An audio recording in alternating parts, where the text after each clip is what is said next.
Thank you, Julie, for all your assistance. I love it that we have Zoom closed captioning for, it's, I also know the world of captioning is working on getting all the Hebrew terms right. So if something weird shows up in your captions, it's probably some Jewish word that's not in their voice recognition software. I see we have a very international audience from people from Europe and even Australia, where I imagine it's getting to be the middle of the night from the other side of the world. Shout out to Stuart Starr from Skokie, former neighbor. I saw a few people logging in from Florida.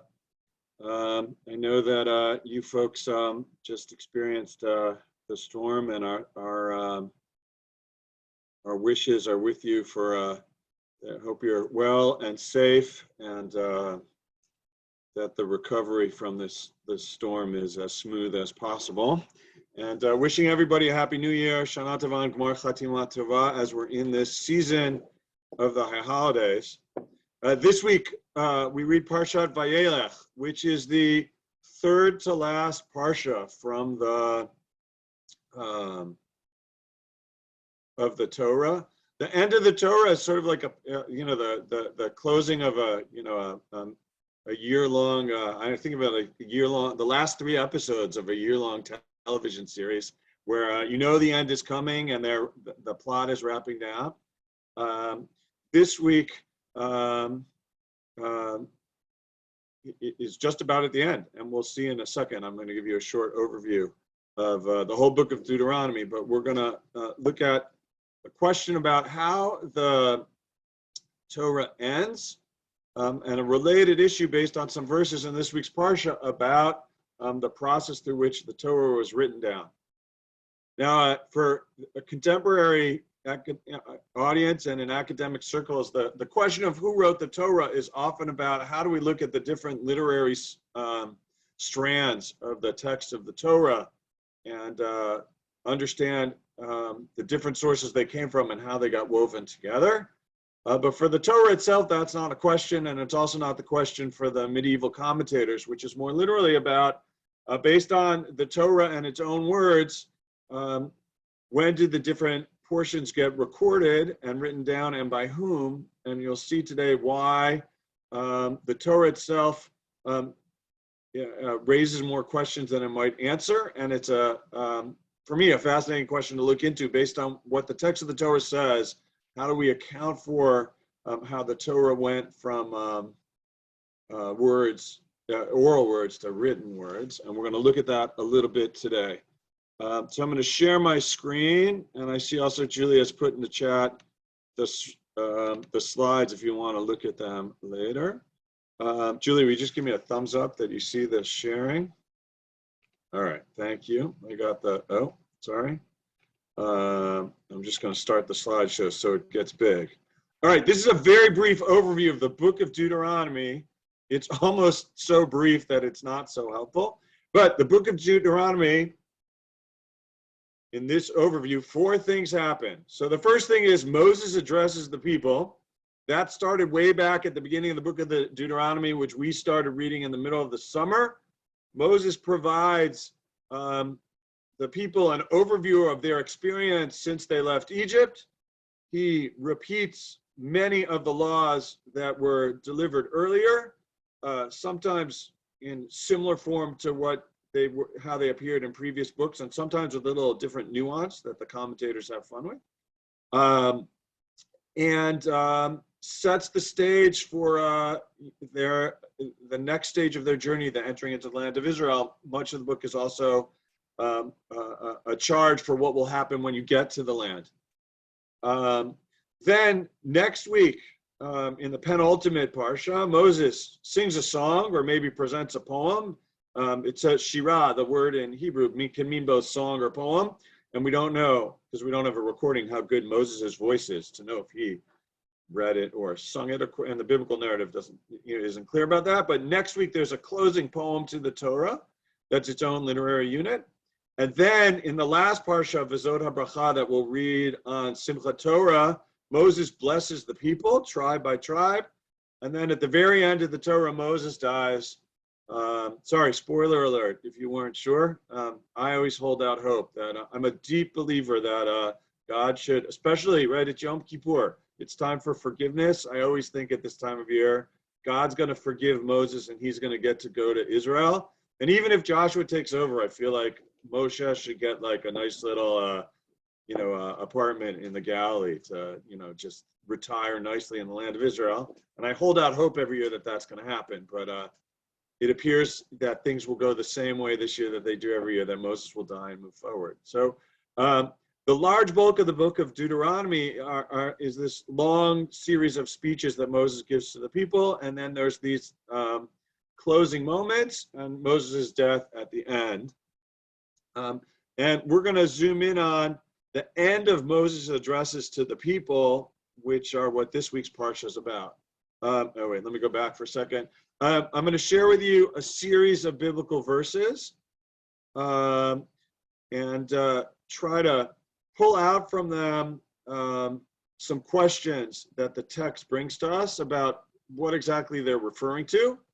That will lead to a couple of overlapping questions. And then we're going to look at some of the Torah commentators, the medieval commentators on the Torah, and see a series of different answers to the questions that the text brings. All about this question of by whom and when did the Torah get written down? And we'll see how that all goes. And I hope we'll have a few minutes at the end for your questions and to talk about it together. Okay, so here we go. Just have to, I'm sharing my screen, but I have to just move my window from Zoom so I can see the words myself. All right, so in Deuteronomy chapter 31, we read the following this week. Moses wrote down this Torah and gave it to the priests, the sons of Levi, who carried the ark of Adonai's covenant, and to all the elders of Israel. And Moses instructed them as follows: every seventh year, the year set for remission, meaning Shemitah. This is a Shemitah year. That's a topic for a different day, but it's the day where we don't harvest the land and crops.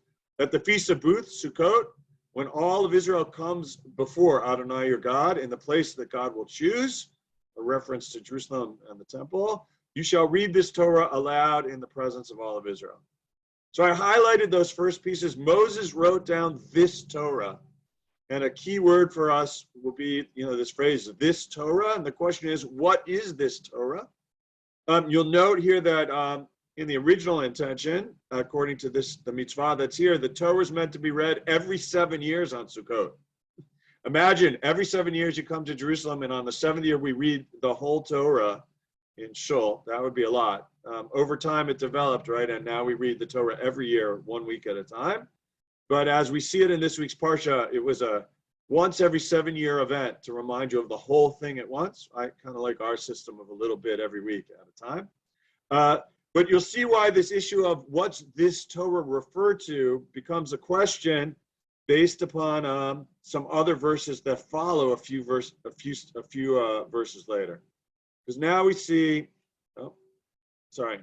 now we see Deuteronomy 24 to 26. It says, when Moses had put down in writing the words of this Torah to the very end, Moses charged the Levites who carried the Ark of the Covenant of Adonai, saying, take this book and place it beside the Ark of the Covenant of Adonai your God, and let it remain there as a witness to you. What it could mean when we say, right, Moses had put down the words of the Torah in writing, it could mean same Torah, it's just a repetition of the echo of the verses we saw earlier. But as you might imagine, if you're familiar with the rabbis on the Torah, here's a second time when it talks about Moses putting down the words of the Torah in writing.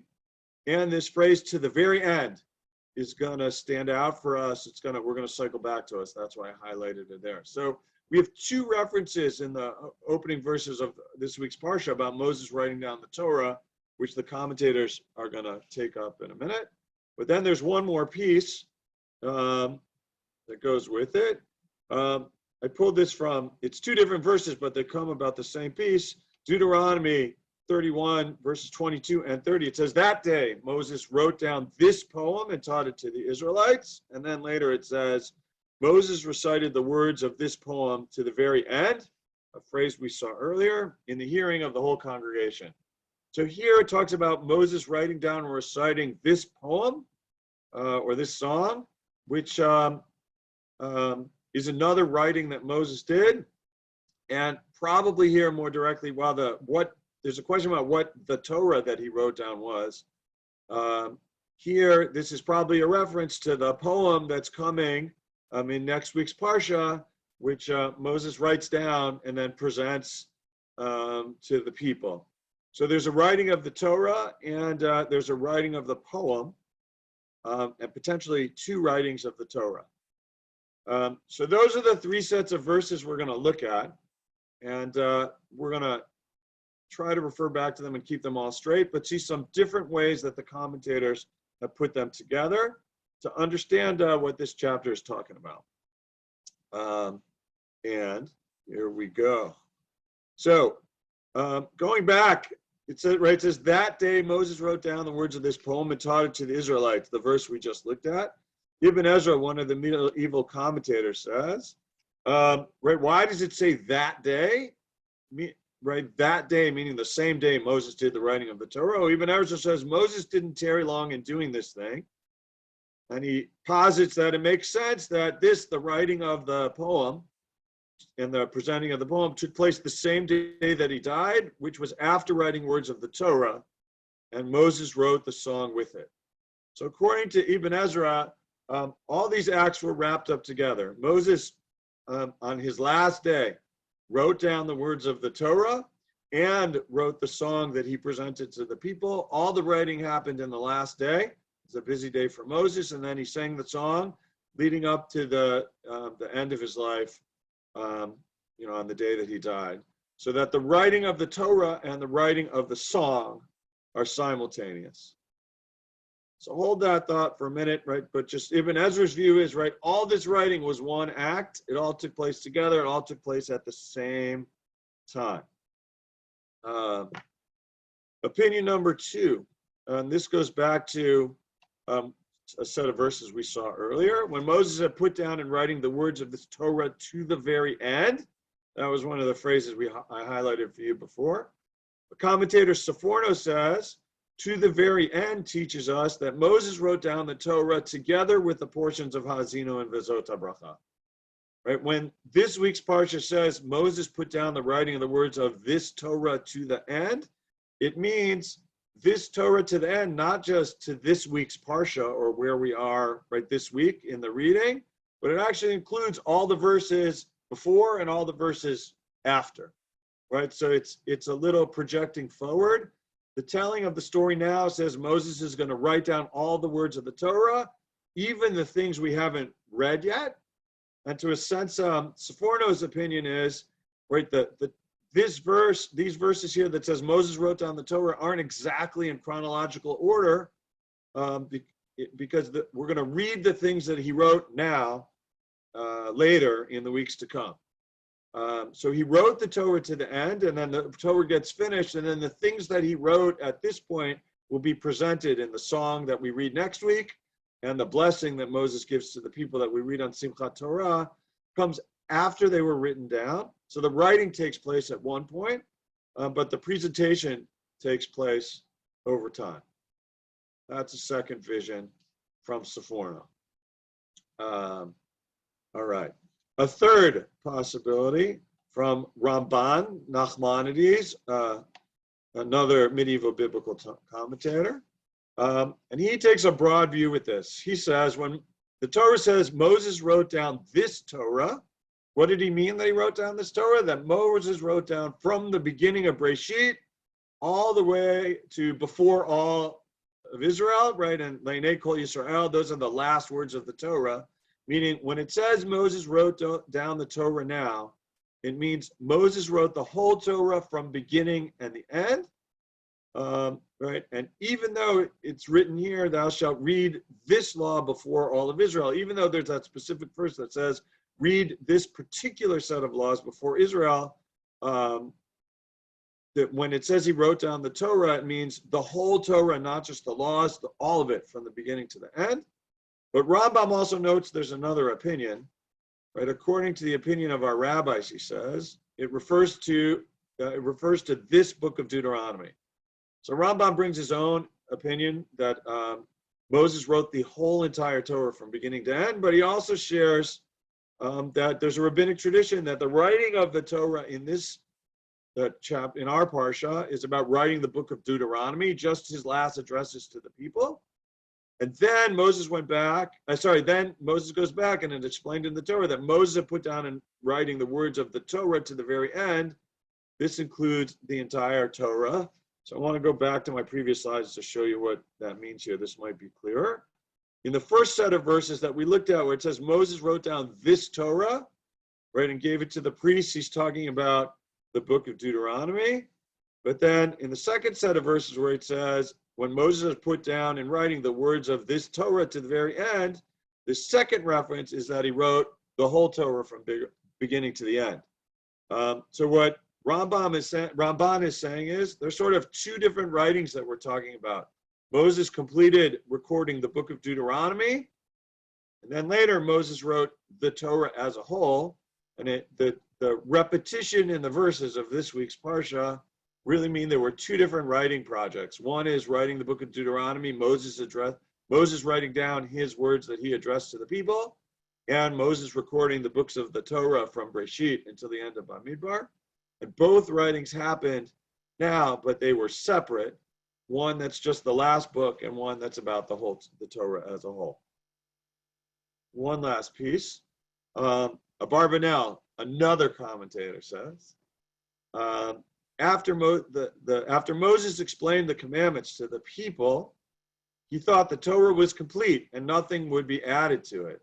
So he immediately wrote down the book of Dvarim, Deuteronomy, as he had already written down from Breshit to Vayikra before. So what does this mean? The first set of verses, right, Ramban had said the first set of verses was the new book, and the second set of verses was the whole Torah. Abarbanel says, no, it's not exactly that. The first writing was, Moses got the end of his addresses, and he thought, okay, that's it. The Torah's done. We're not going to add any more to it. And he wrote down the book of Dvarim, just the book of Dvarim, up until this week's Parsha, like up until these verses that say he wrote it down. Why didn't he need to write down the first books of the Torah? Well, he had already, according to Abarbanel at Mount Sinai, already written down the first books of the Torah that God gave him at Mount Sinai.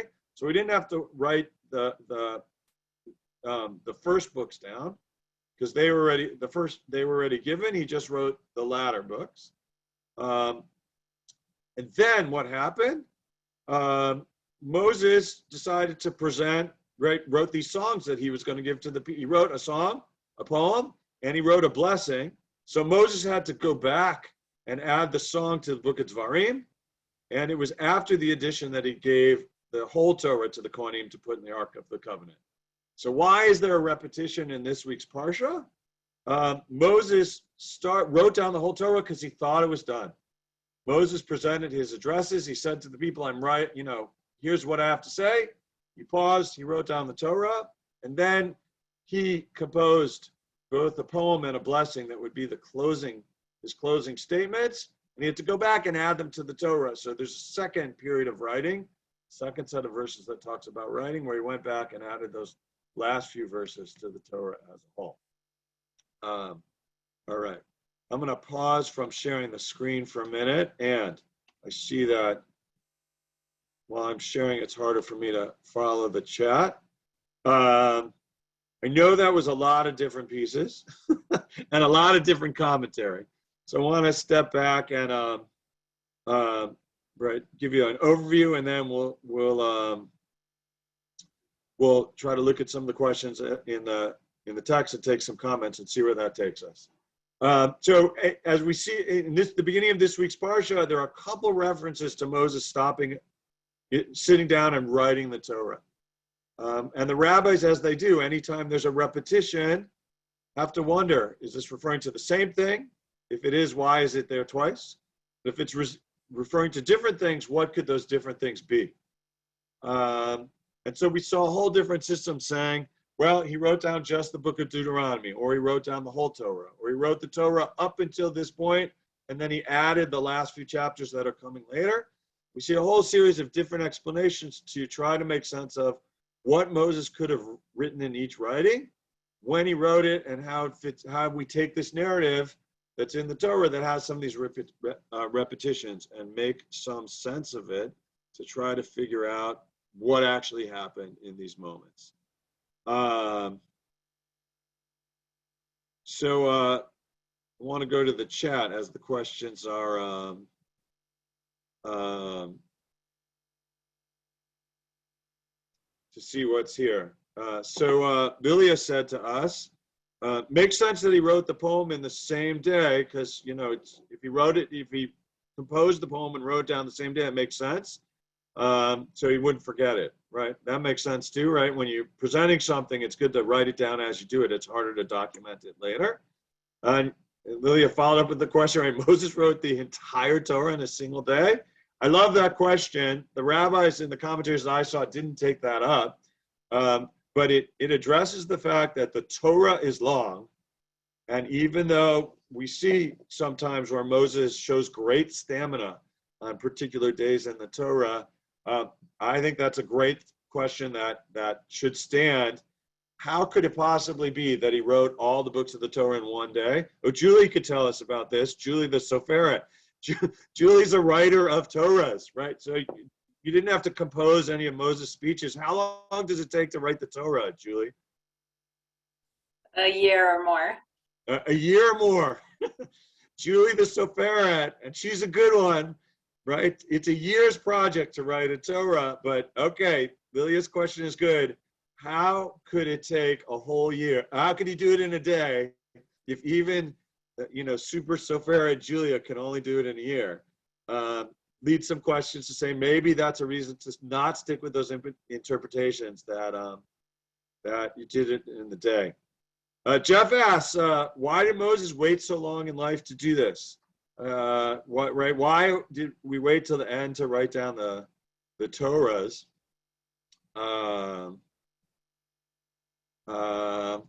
That's a great question. Now, some of the commentators we saw said there's some writing of the Torah that might have happened at Mount Sinai. That, at least if the first book, right, if the Torah was given at Mount Sinai, right, there are traditions that, you know, there are questions we could go back to there that say how much of the Torah was given at Mount Sinai and what did that look like? Some people say the whole Torah was given from beginning to end, and some people say, you know, just different parts. But even then, so it wasn't one day, it was 40 days. And even if it's only 4 of the 5 books or 3 of the 5 books that were given that, still quicker than Julie's 1 year pace. But it may be more feasible 40 days on the mountain without anything else to do, but just write the Torah.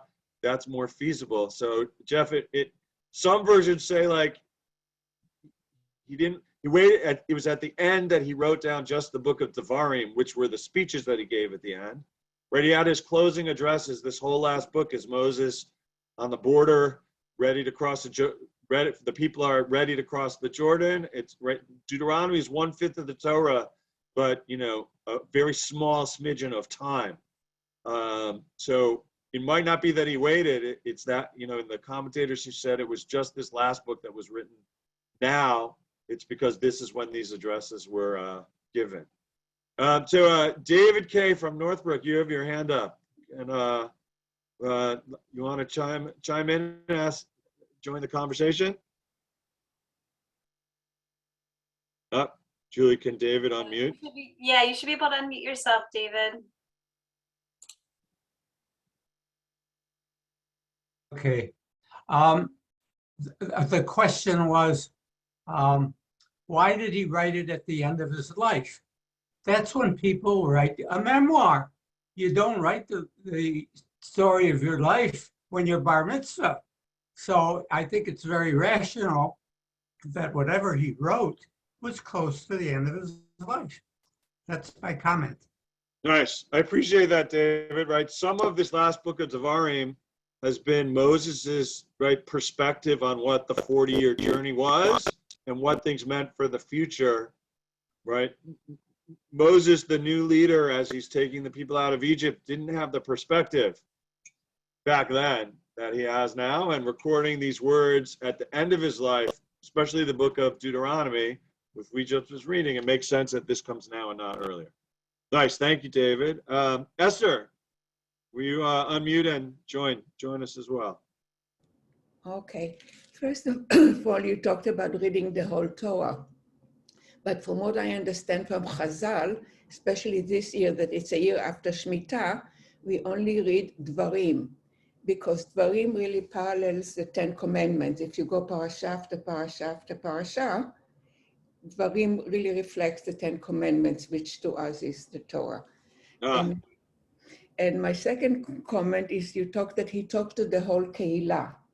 And if you take the numerical value of the word Keilah, means good life.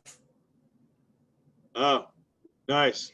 So I love the gematria, right? Gematria is where we take the numerical value of the Hebrew letters and find other words that connect. So Keilah means community, and the same value of like a good life is the same number. That's a nice drush to connect, like, right, in talking to the whole community. Maybe it's representing his whole good life or wishing them a good life. You have another gematria. If you take the word Torah, then you get 611 mitzvot. But we have two more because the first two mitzvot in the Ten Commandments came from God. Oh, nice. I like that. I like the gematria. I also like the first comment that you made. I almost had a slide with that also, Esther. Your first comment fits in with the theme that I was presenting. I tried to balance presenting lots of opinions quickly and how we could process it in the Zoom setting. Not only is there a question about which part of the Torah did Moses write down when, there's also this question of the commandment that's spoken of here that Moses says to the priests and the Israelites, right? When you gather on Sukkot every 7 years, read this Torah. The rabbis also have a debate about which Torah are we supposed to read. Is the commandment to read the Torah the whole Torah? Or is the commandment to read the Torah just the book of Dvarim? And Esther referred to that some of the commentators say, no, what they're talking about is just writing Dvarim. Sorry, just reading the book of Dvarim. Right, in rabbinic tradition, this last book of the Torah is called the Mishneh Torah, like the second Torah. Because there are ways in which it's a synopsis of the Torah before, especially the rules and the laws that are in it. And it could be that Moses said, when you get together, you should just read the book of Dvarim. And it in of itself is its own, the commandment to read the Torah is about this book and not the rest of it. So that would mean every 7 years when we got together in Jerusalem, we didn't have to read the whole Torah. We just read 1/5 of it, which might be easier to sit through. I would say to this point, Esther, jumping way ahead into the books of the prophets, there's one of the kings of Israel does a cleaning of the temple. And the story in the prophets is about that they find there a book of Torah that had been lost, found in a closet or something. And the scholars posit that the scroll that was found was the book of Deuteronomy. That perhaps in the years of the kings, it was just the 4 books of the Torah that was the Torah that was used as the Torah. And this separate book that are Moses's words had been set aside and recovered later. And so, and the king reads the book and reads both the promise of the blessings for doing the mitzvot, and then also reads the punishments and curses that God gives if we don't, and has a Jewish reawakening that he takes the people through because of this last book of Dvarim. And there are echoes of that in the rabbinic traditions that say, it's the book of Dvarim that we read, not the whole book of the Torah. All right, Barry, you want to unmute and join the conversation? Thank you. Sorry, my camera is not working this morning. That's okay. Indeed, at any time we would forgive you that, but especially as Yom Kippur is coming, all sins we've committed for technology problems are forgiven, and not even sins. Toda Rabbah. Okay, there's another way of dividing the books of Moses, and that is to put the halakha on one side and the Agadic material, separately. So my question is, what significance do you put to the mixture of the two? And as you have studied and gotten to know Moses through his work, which section do you think that his heart was more into? The halachic sections or the Agadic sections? Ooh, that's a deep question. Where do we hear Moses's heart the most? I love that question, Barry. Moses, Moses has lots of moments, right, in the narrative where he shows his heart. From the start, we meet him, right, with the killing of the Egyptian taskmaster and his awakening to the plight of the slaves. We see Moses' heart. We see it at the burning bush. We see those moments through the desert of Moses appealing to God not to destroy the people when they've gone astray. And we see, Moses's passion for the Jewish people, their journey together and their future in this last book of Deuteronomy. I love that question, which is the authentic Moses? And it resonates for me with some of the comments about, like, when did, David's comment about, well, at the end of his life, that's where he writes a memoir and share what he's feeling then. But I think we see lots of different authentic Moseses over time. And what I love about Moses, I know this, I'm not trying to duck your question, but I feel like what I love about Moses is the way he grows and changes over time, and that we see Moses's heart changes. And to me, that makes him a human figure in that we do too. We have different passions at different stages of our lives, and what we react to from our heart emotionally is different at different times, and how we voice what we're feeling is different at different times. And we see that in Moses a lot. I would say, I'm not sure we read Moses' passion in the legal sections of the Torah. The priestly code and Leviticus seem more technical and less passionate. We see Moses' heart, in moments when he appeals to God or challenges God, and in moments when he addresses the people. And so those are some more in the narrative sections than the legal sections. And that fits with the rabbinic read in that, Moses has a part of the story and God has a part of the story, and the rules come from God. And, Moses's response to the narrative is his response to the narrative. All right, we have there's a hand from iPhone, which could be lots of people. I'm sorry, I don't know. If your hand is up and you're on your iPhone and you want to join in, you can unmute and join in. And if you're not sure that that's you. iPhone, you unmuted for a second and then muted again. There you go. Right. Okay, good.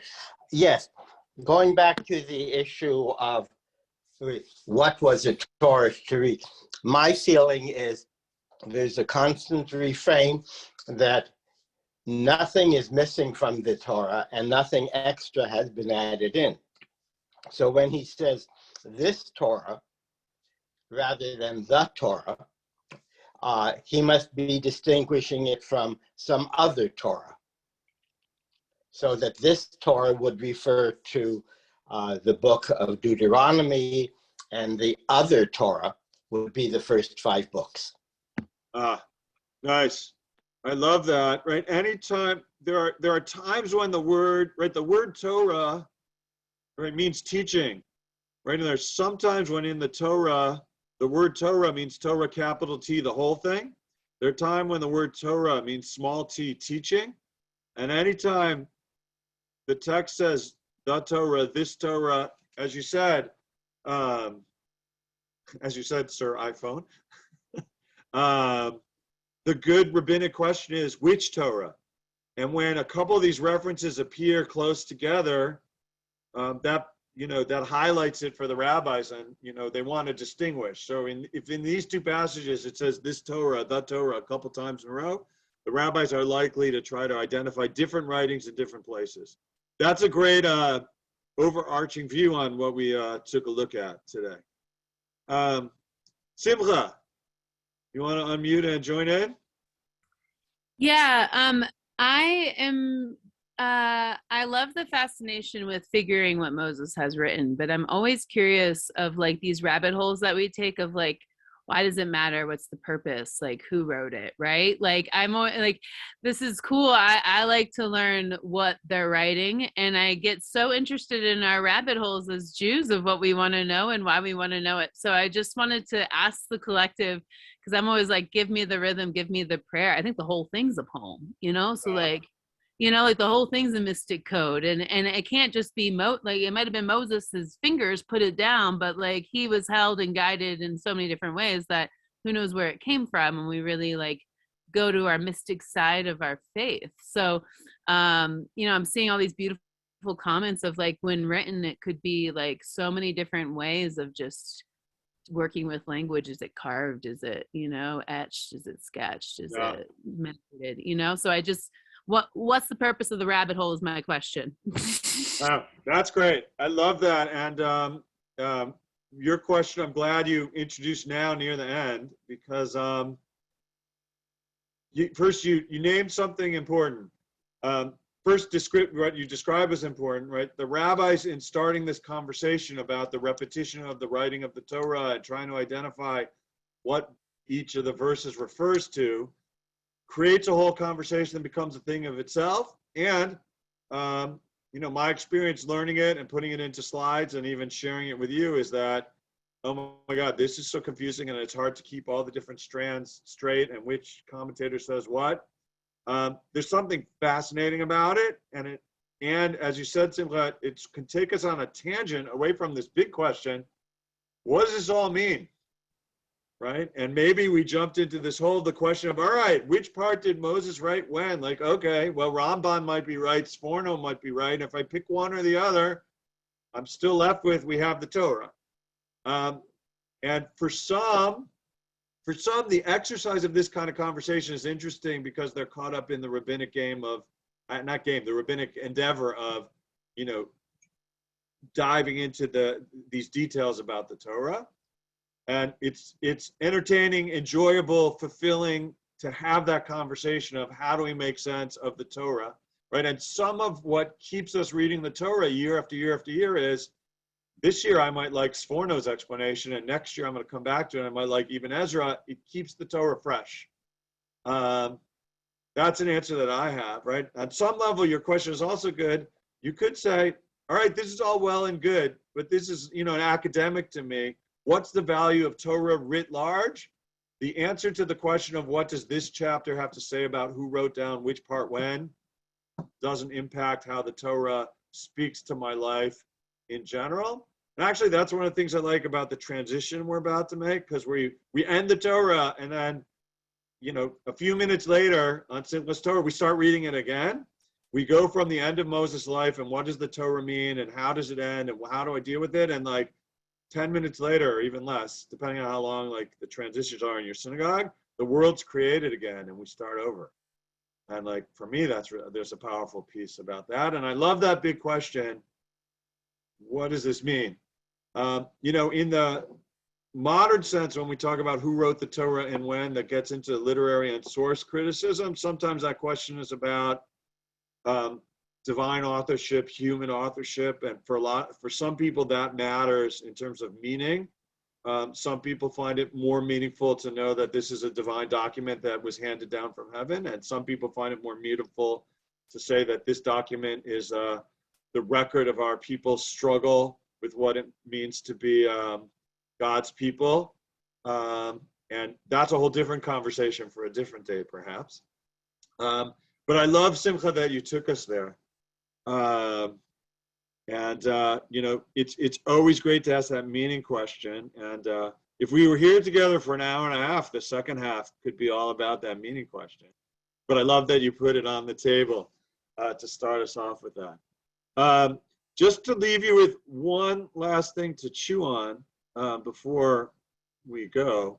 One more ripple, and it's a spoiler alert. Maybe, you know, maybe you'll pick it up in 2 weeks for V'zod HaBracha, or whenever that is, if someone's going to be here for that. But also, since V'zod HaBracha, we don't read on Shabbat.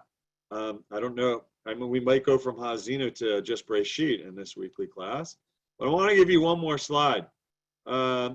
Just one more ripple about it, and one more question that, to me, drives a certain amount of meaning to Simcha's question, but in a different way.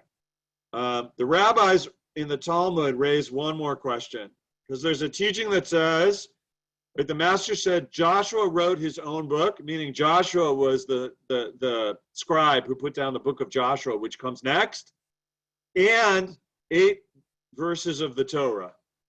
Which 8 verses? Well, the last 8 verses, because it says, and Moses, the servant of the Lord, died there. This is a few weeks from now, Deuteronomy 34:5. Is it possible, asked the Torah, that after Moses died, he himself wrote and Moses died there? Like, how could Moses die and then write the end of the Torah? So rather, Moses wrote the Torah right until this point, and then recording the last 8 verses after Moses' death was Joshua's job. And the rabbis in the Talmud say this is Rabbi Yehuda or maybe Rabbi Nehemiah's opinion. And I think about this a lot. Not about, right, some of this in terms of the rationale says there's a practical question. The practical question is, if it says, and here Moses died, how could Moses die and then write the rest of the Torah? So some of the answers to that we saw today where he pre-wrote the end of the Torah. But I think this passage in the Talmud isn't just a technical question about who wrote the end. I think there's a human question too. Because for me, the Torah is a big tragedy, and the tragedy of the Torah is Moses doesn't get to go into Israel. And the tragedy of the Torah is Moses doesn't get to see the closing moments, and reading every year, those moments where Moses gives all these last blessings and walks up alone onto a mountain and dies and is buried by God. While there's an intimacy and beauty to that moment of closure for Moses and God, it feels just unfair.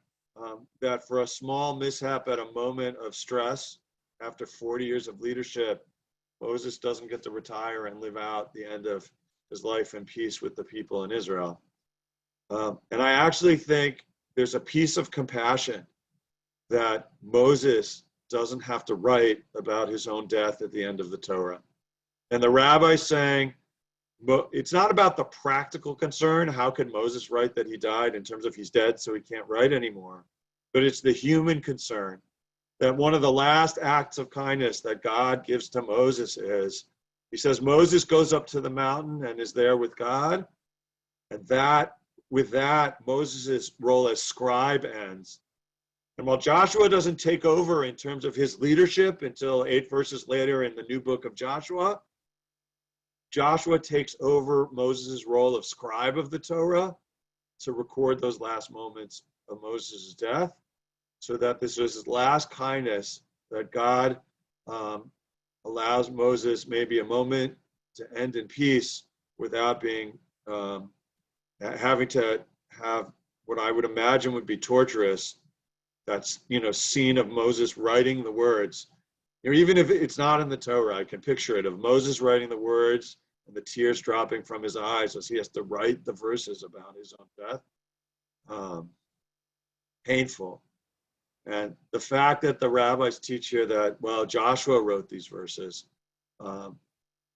frees Moses in my mind from having to do that. Anyways, I wish, as we get to the end here, I really appreciate your comments in the chat, both related to the Parsha, and I saw there was some nice communal conversation amongst you as well. It's been fun. I don't know, 6 or 7 times this year I've been here with you guys. I think it's been nice. It's nice to get this Parsha at the end. I love the comments that people have brought in. I know Zoom is a hard forum for us to have a lively conversation, but I appreciate those whose voices came in, and appreciate those who sit back and listen, and appreciate those who type into the chat. It's a real joy to study Torah with people from around the world. I wish you an easy fast, and before that, a Shabbat Shalom. And if you're sad that I am, that the Torah ends and Moses doesn't get to go to Israel, well, soon the world's created and we start over and there's lots of promise. So I'll see you sometime in Breshit for the beginning of the story once again.